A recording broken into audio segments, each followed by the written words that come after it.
Aunque los sucesos que vamos a referir en este capítulo acontecieron fuera del territorio de nuestra península, influyeron grandemente en los destinos de España.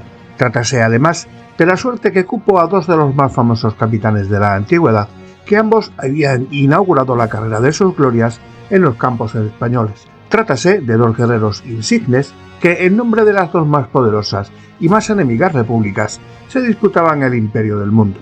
Trátase del final término que tuvieron las memorables luchas entre romanos y cartagineses, luchas sostenidas con soldados españoles que peleaban fuera de su patria en contrarias filas y que solían decidir el éxito de las batallas en provecho ajeno.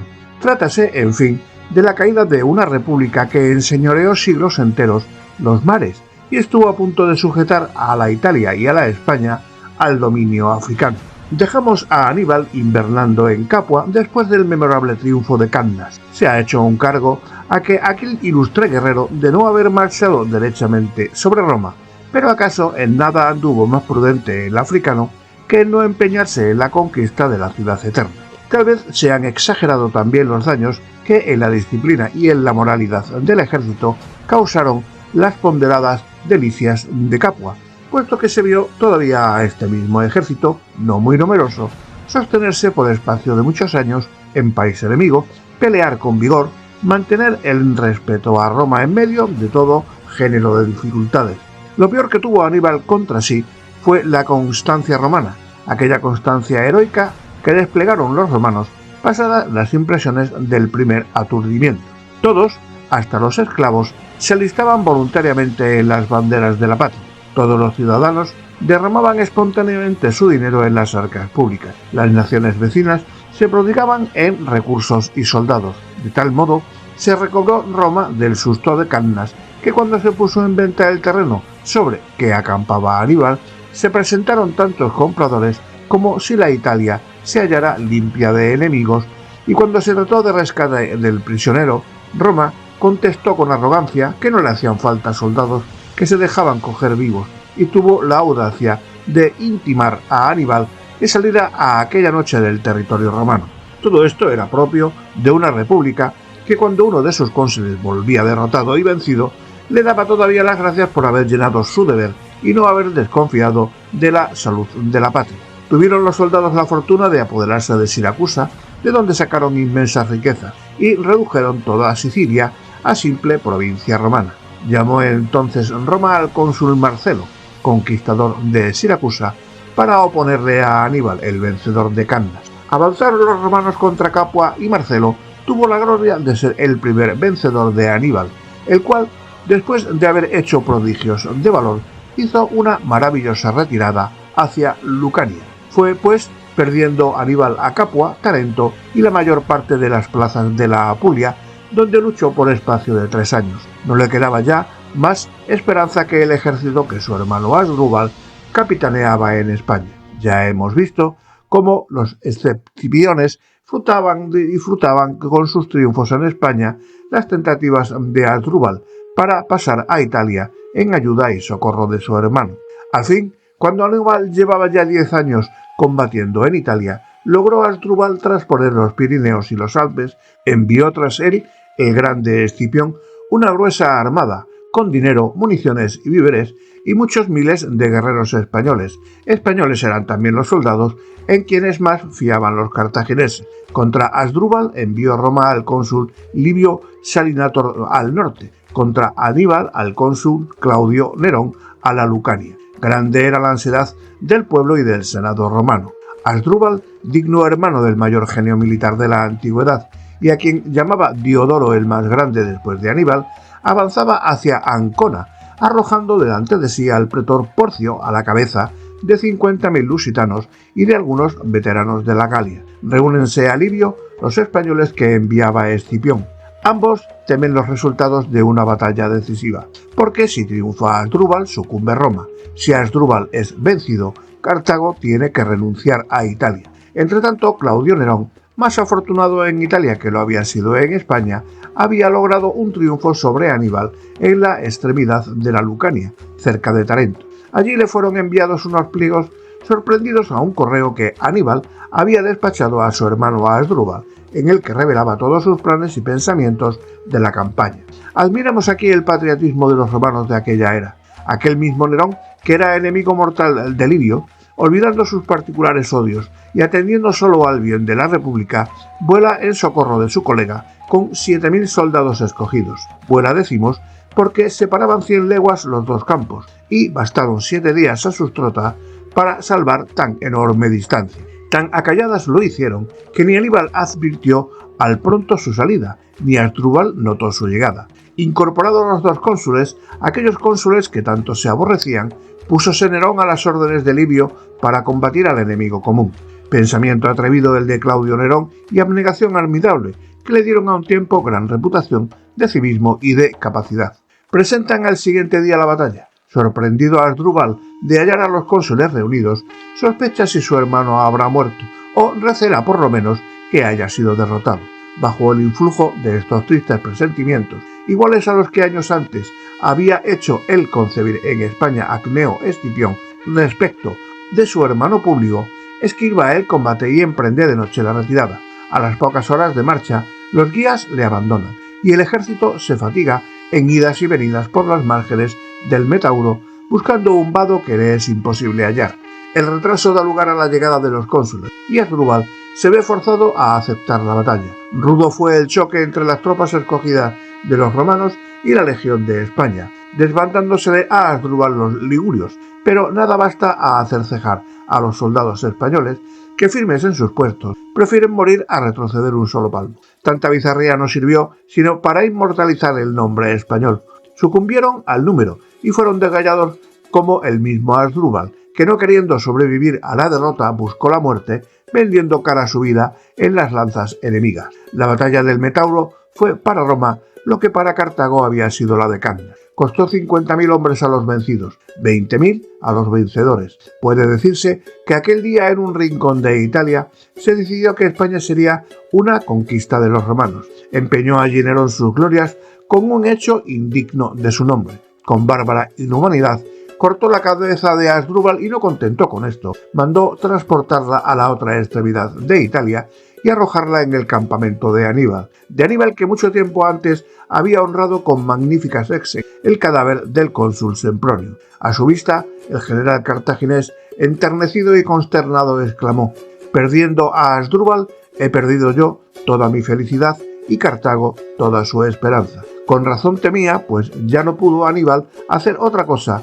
que mantenerse a la defensiva, si bien todavía se sostuvo 4 años en la Calabria, donde todo el poder de Roma, por la sola fuerza de su genio y del valor que supo inspirar a sus tropas. Cuando Escipión acabó de expulsar de España a los cartagineses, pasó a Roma a dar gracias por sus triunfos a los dioses del Capitolio, con intención al propio tiempo de preparar sus ulteriores planes sobre Cartago. Por las leyes romanas, ningún ciudadano podía gozar los honores del triunfo antes de haber obtenido el consulado, pero no necesitaba su gloria de aquella vana solemnidad.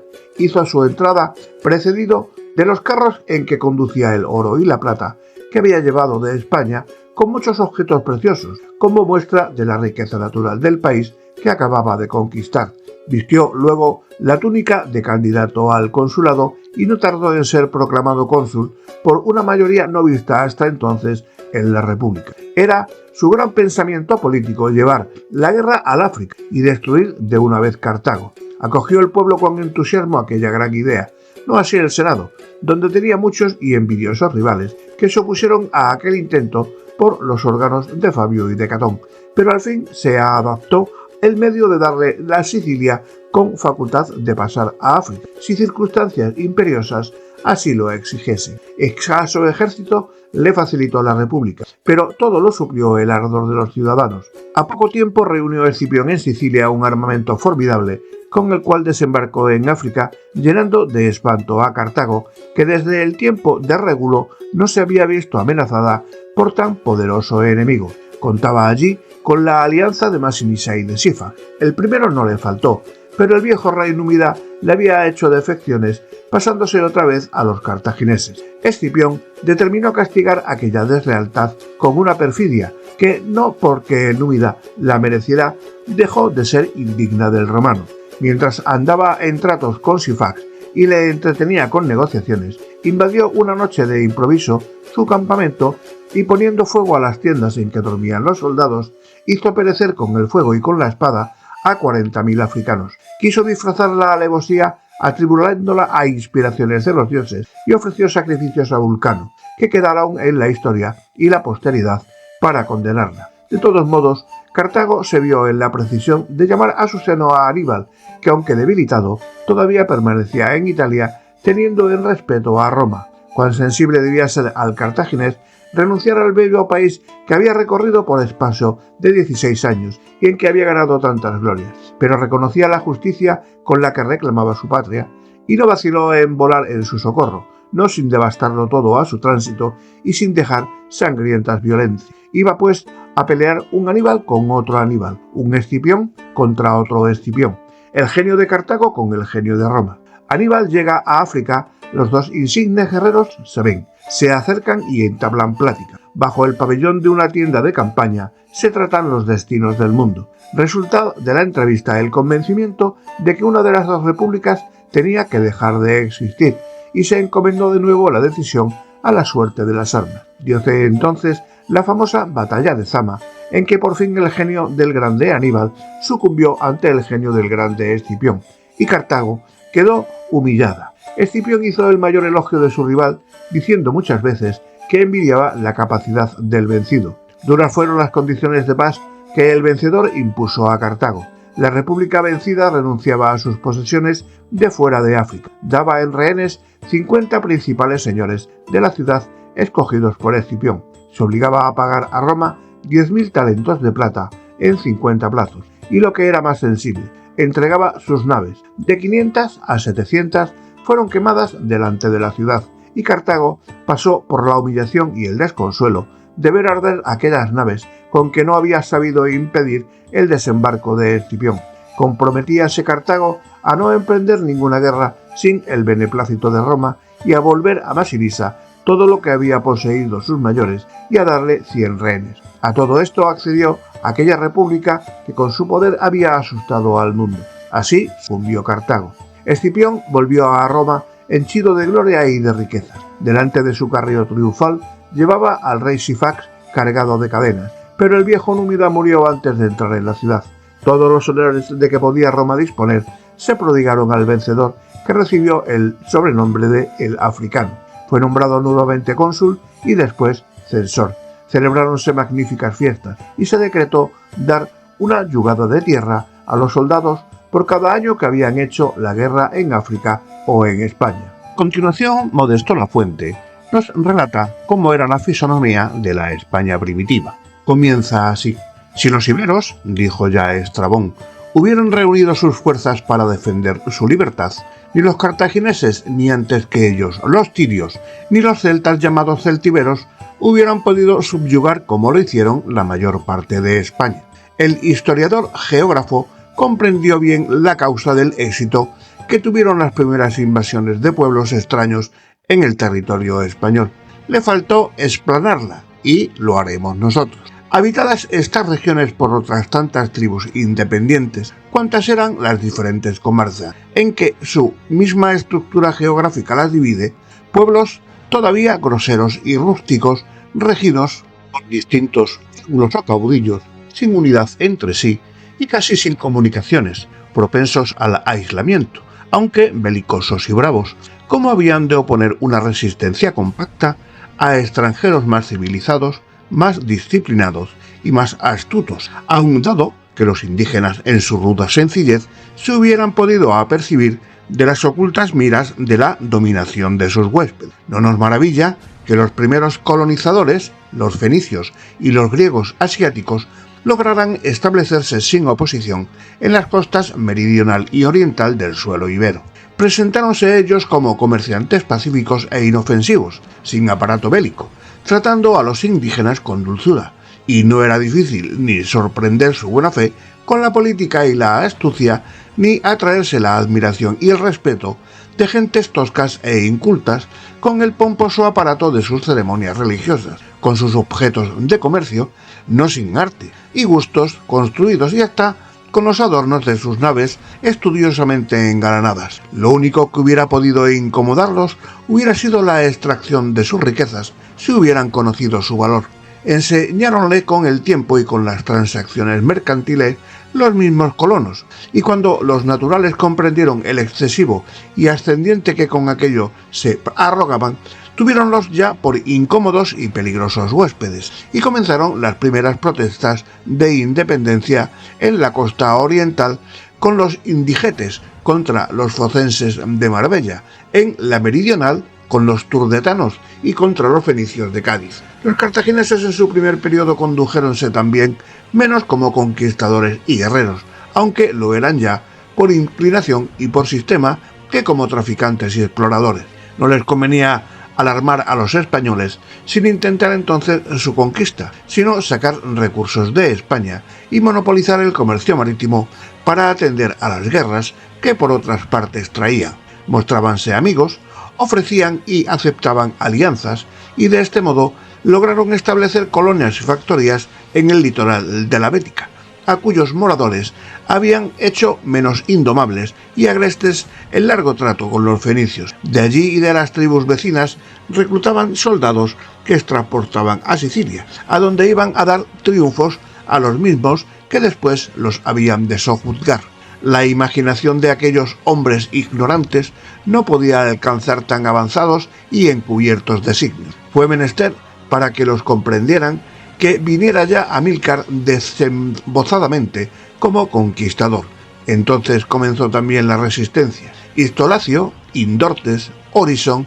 La historia no se ha conservado los nombres de estos tres caudillos, los primeros que se alzaron en armas contra la dominación extranjera, capitaneando a los tartesios y célticos, a los lusitanos y a los beliones. Nos admira lo poco que nuestros historiadores parecen haber reparado en este primer grito de independencia, el cual, sin embargo, arranca esa cadena de resistencias y de luchas contra las dominaciones extrañas que veremos irse prolongando por espacio de más de 20 siglos en este suelo perpetuamente de invasiones trabajado. Amílcar venció a los dos primeros, pero el primer general cartaginés sucumbió en el tercer combate. Asdrúbal recurre a la política, contemporiza con los españoles y solicita su amistad.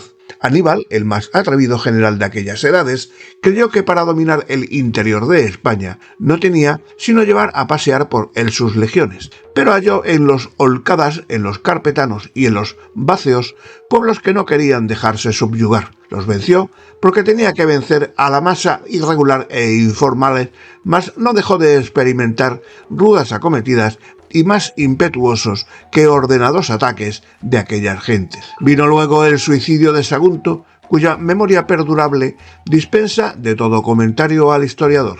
De suponer es que hubiera probado igual resistencia a los romanos a no haberse presentado como amigos de los españoles y como vengadores de agravios que habían recibido de otro pueblo. Admirablemente cuerda y política fue la conducta de los escipiones. Los españoles juzgaron de la intención de Roma por el comportamiento de sus generales y se hicieron sus aliados. Mas no faltó quien penetrara ya sus ulteriores planes de dominación y tratara de atajarlos con energía. ¿Qué fueron y qué se propusieron Indíbil y Mandonio?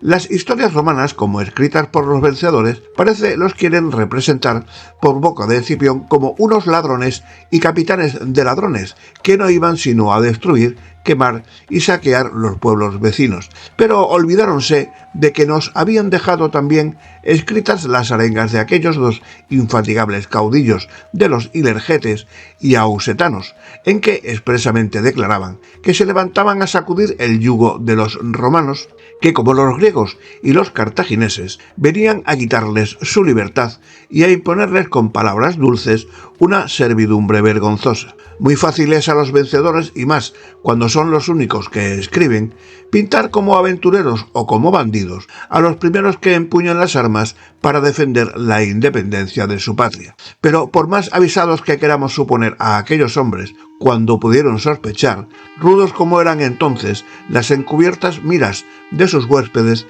era ya tarde. Habíanlos dejado engrandecerse demasiado. Los ejércitos romanos plagaban ya el país. Se habían captado la alianza de otros españoles y la voz de independencia tenía que ser ahogada como lo fue.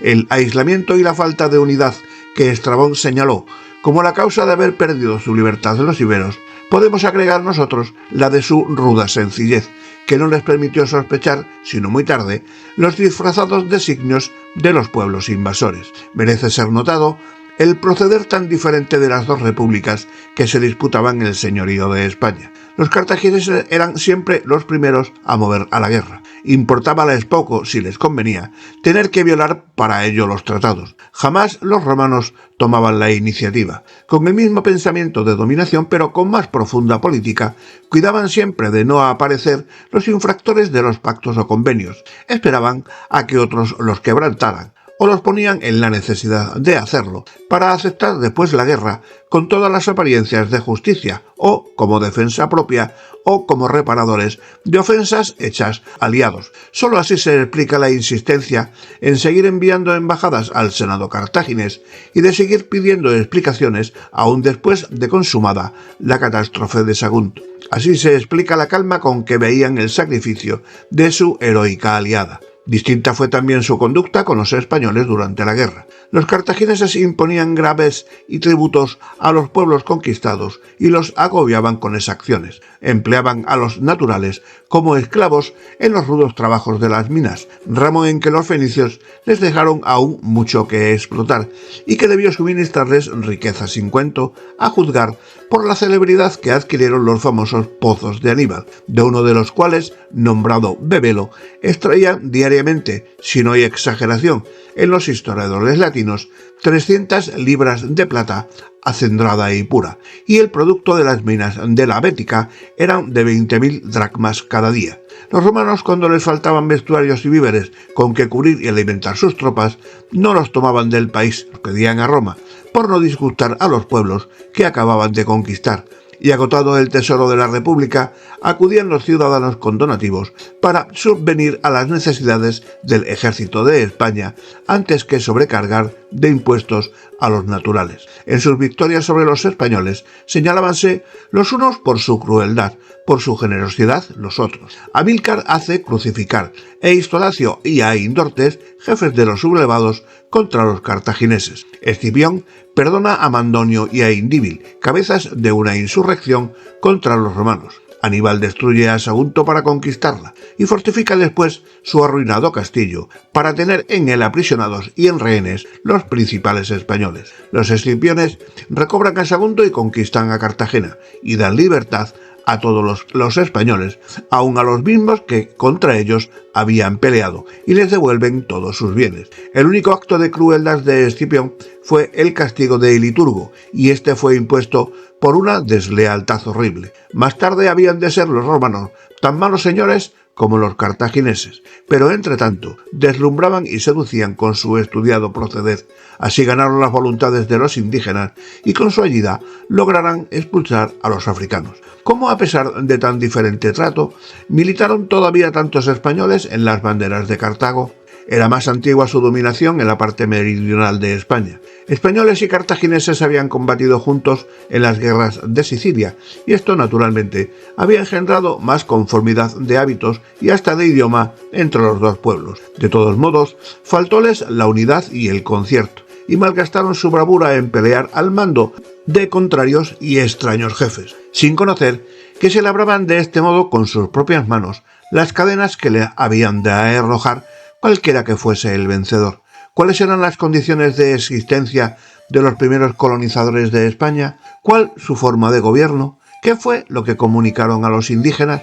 Escasas noticias nos han conservado los historiadores acerca de la organización política de los fenicios. Saben solo que sus colonias constituían una especie de república federativa y que, unidas a la metrópoli en una independencia más voluntaria que forzosa, Todas sus ciudades se gobernaban por magistrados que ellas mismas nombraban. Su idioma era un dialecto de la lengua semítica, la de la tribu de Canaán. Pueblos eminentemente religiosos en lo exterior, llevaba a todas partes su culto y sus dioses. Atribúyeseles la invención de caracteres alfabéticos y de la ciencia del cálculo. Poseían conocimientos en mecánica y en astronomía. Guiábanse en sus viajes marítimos por la observación de las estrellas. Su principal ocupación, la navegación y el comercio de cambio. Ignoramos si los españoles tomarían algo de su organización política, como tomaron su culto, su alfabeto y muchas de sus costumbres. En las colonias de los griegos focenses prevalecía, como la de Marsella,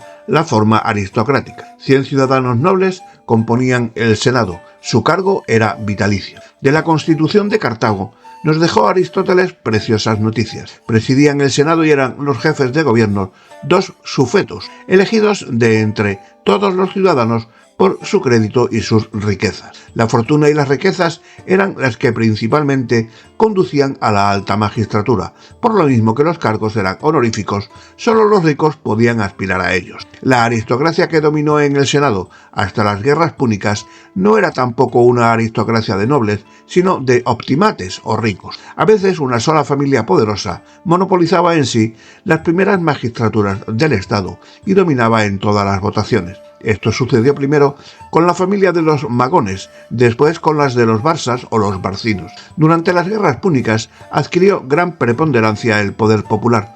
Había un tribunal de 100 que juzgaba a los sufetos, a los generales y a todos los magistrados. Este tribunal salvó a la República de toda tentativa de trastorno. Cartago, guerrera y conquistadora, tenía todas sus colonias sujetas a la metrópoli, que era su cabeza y su corazón, y el centro de su vitalidad, donde confluían las riquezas de todas. Consistían estas principalmente en la agricultura y el comercio, en los productos de las minas y en los derechos de aduanas. Sus impuestos eran crecidos y los exigían con inexorable rigor.